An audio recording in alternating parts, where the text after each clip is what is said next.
এই বাপ, তোমরা যারা সিজদা করো না, তোমরা বলো না বাজান, বলো না এই দরদি ভাই চিৎকার করে বললাম, তুমি যদি বলো তোমার পায়ে ধরতে, আমি পায়ে ধরতে রাজি।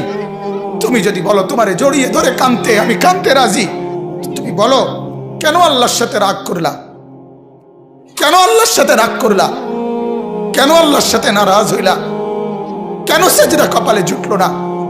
কেন মালিকের সাথে সারাদিনের এত কিছুর বিনিময়ে আল্লাহ তাআলা একটা মিস কল দিলে, 2 সেকেন্ডের একটা মিস কল দিলে বন্ধু তুমি টের পাও তোমার মোবাইলে মিস কল আসছে।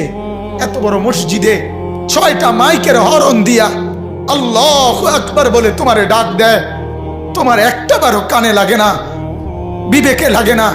তোর মতো শক্ত ডাকাত, তোর মতো পাষাণ বেটার কে হইতে পারে? বেটা কথা বলেন না কেন? তুই ডাকাত, কত বড় ডাকাত। ওয়ায়াউমা তাকুমুস সাআতু ইউবলিসুল মুজরিমুন। আল্লাহ তাআলা বলেন যখন হাসরের মাঠ কায়েম হবে, হাসরের মাঠ যখন কায়েম হবে, নাফরমানরা, পাপীরা, সমস্ত অপরাধীরা হাসরের মাঠের দৃশ্য এক নজর চতুর্দিক দেখার পর, অবস্থাটা উপলব্ধি করার পরই ইউবলিসুল মুজরিমুন, আল্লাহ বলে সব পাপীরা একেবারে ভেবাচেকা, একেবারে এলোমেলো, অস্থির, পেরেশান হয়ে যায়। হায় এখন কি হবে? এখন কি হবে? হাসরের ময়দানে দাঁড়িয়ে দেখবে আল্লাহ নবী সাল্লাল্লাহু আলাইহি সাল্লাম বলেন 2টা কদম, শুধুমাত্র 2 পাও রাখা যায় যতটুকু জায়গা।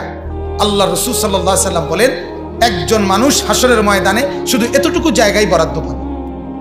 এক সুতা ডানে বামে সামনে পিছনে এক পিস করতে পারবে না, 1 সেকেন্ডের জন্য বসতেও পারবে না।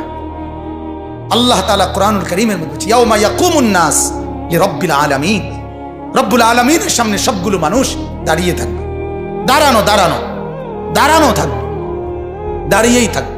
মাথার 1.5 হাত উপরে সূর্য, আল্লাহ বলবে সূর্য তোর সমস্ত তাপ আজ ছেড়ে দে, খুলে দে তোর সব তাপ। পায়ের নিচের জমিন উত্তপ্ত তামার মতো উত্তপ্ত হয়ে যাবে।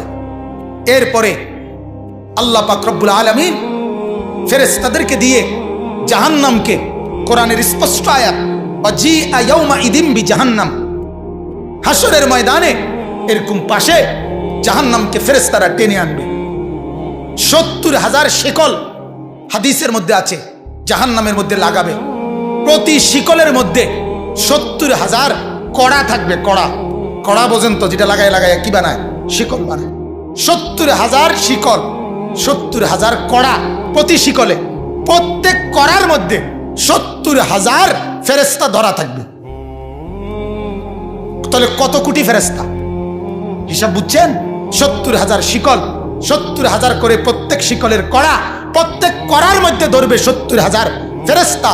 এত ভীষণ মারাত্মকের ভাবে ধরার পরেও জাহান্নাম গর্জনের সাথে ফেরেশতাদের হাত থেকে ছুটে যায়। আল্লাহ তাআলা বলেন এই ভয়ঙ্কর দৃশ্য দেখার পরে গোটা হাসরের মাঠে পাপী নাফরমানরা নিরাশ হয়ে যাবে, পেরেশান হয়ে যাবে। এরপরে বলবে আল্লাহ তাআলা বলেন ওয়ালাম ইয়াকুন লাহুম মিন শুরাকাইহিম শুফাআউ। এই নাফরমান আর পাপীরা দুনিয়ার জমিনে যাকে যাকে সঙ্গী বানাইছিল, যাকে যাকে বন্ধু বানাইছিল, যার সাথে চলে চলে আল্লাহর নাফরমানি করছিল, এদের সবার দিকে তাকাবে, কিন্তু কেউ তাদের জন্য এক বিন্দু কোনো সুপারিশ করবে। কি রে বন্ধু, একসাথেই বনবিড়ি খাইতাম, অনকুদুর কও না কি করতাম, যে আমার কিছু বলার নেই, আমার কিছু বলার নেই। এরপরে আল্লাহ বলেন ওয়াকানু বিশুরাকাইহিম কাফিরিন। আবার প্রত্যেকটা নাফরমান নিজেই সে তার ওই বন্ধুদেরকে, ফেরেশতাদের সামনে সঙ্গীদেরকে অস্বীকার করবে। প্রথম তো তাকাবে, যখন দেখবে কেউ কোনো সহযোগিতাকারী নাই, ফেরেশতাদের সামনে যখন জিজ্ঞেস করবে, কোরআনে আছে উহশুরুল্লাযীনা যালামু ওয়া আজওয়াজাহুম, আল্লাহ ফেরেশতাদেরকে বলবে প্রত্যেকটা পাপী এবং তাকে পাপ কাজে যারা যারা সহযোগিতা করেছে তাদেরকে সহ একত্র করো। তখন ফেরেশতা যখন জিজ্ঞেস করবে তোর এই অপরাধের সঙ্গী ছিল কে বল, তখন ওই নাফরমান বলবে আমি কাউকে চিনি না, আমার সাথে কেউ ছিল না, কেউ ছিল না। আল্লাহ বলে ওই সঙ্গী তাকে অস্বীকার করবে, সে সঙ্গীকে অস্বীকার